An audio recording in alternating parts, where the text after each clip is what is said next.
রাজধানীর কোতোয়ালি থানার বৈদেশিক মুদ্রা নিয়ন্ত্রণ আইনের মামলায় সাবেক প্রধানমন্ত্রী শেখ হাসিনার বেসরকারি শিল্প ও বিনিয়োগ বিষয়ক উপদেষ্টা সালমান এফ রহমান এবং সাবেক আইনমন্ত্রী আনিসুল হকের 5 দিনের রিমান্ড মঞ্জুর করেছেন আদালত।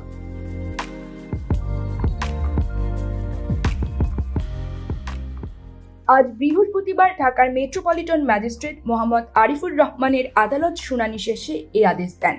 এদিন এই মামলায় তাদের গ্রেপ্তার দেখানো সহ 7 দিনের রিমান্ডে নিতে আবেদন করেন তদন্ত কর্মকর্তা উপপরিদর্শক মোহাম্মদ রাশিদুল হাসান।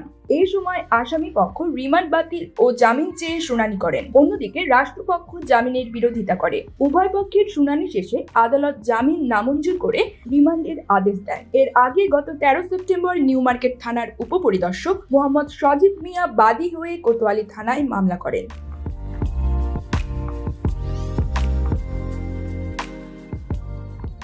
মামলার অভিযোগে বলা হয়েছে, গত 13 আগস্ট সন্ধ্যায় বিশ্বস্ত সূত্রের মাধ্যমে বাংলাদেশ ব্যাংকের গোয়েন্দা তথ্যের ভিত্তিতে গোপন সূত্রে জানা যায়, নিউ মার্কেট থানার হত্যা মামলায় জড়িত আসামি সদরঘাট 2 নং মসজিদ সংলগ্ন স্থানে বিভিন্ন ধরনের বৈদেশিক মুদ্রা অবৈধভাবে নিজ হেফাজতে রেখে লেনদেন করছে।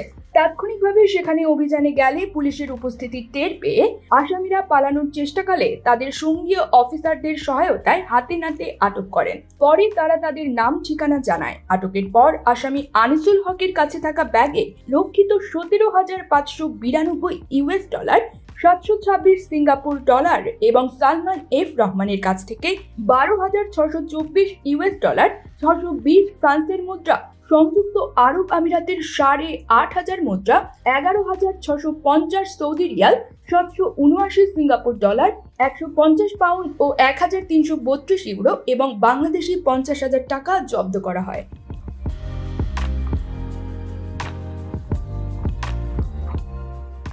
মামলার অভিযোগে আরও উল্লেখ করা হয়, আসামিদের জব্দকৃত বৈদেশিক মুদ্রার বিষয়ে বৈধ কাগজপত্র দেখাতে বললে তারা কোনো কাগজপত্র দেখাতে পারেননি। জিজ্ঞাসাবাদে তারা পরস্পর বিরোধী বক্তব্য দেন। আসামিরা জ্ঞাতসারে যথাযথ কর্তৃপক্ষের অনুমতি ও অনুমোদন ব্যতি রেখে ব্যবসায়িক উদ্দেশ্যে বৈদেশিক মুদ্রা নিজ হেফাজতে রেখে ফরেন এক্সচেঞ্জ রেগুলেশন আইনে অপরাধ করেছে।